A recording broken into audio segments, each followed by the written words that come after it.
I almost certainly will vote, although sometimes they're kind of slow with the absentee ballots, which I was on because I was living in another state, and so now I'm back, but I still get the absentee ballot, so like that's weird.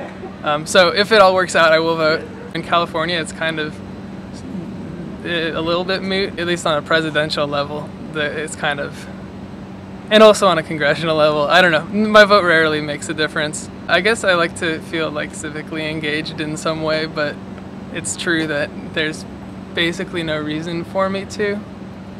Yeah.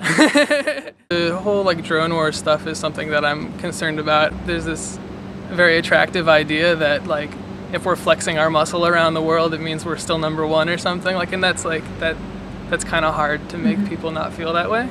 And also just this whole way the Obama administration is sort of like bipartisanized U.S. foreign policy in some really negative ways is probably what would maybe keep me from voting, in terms of I wouldn't vote for Mitt Romney.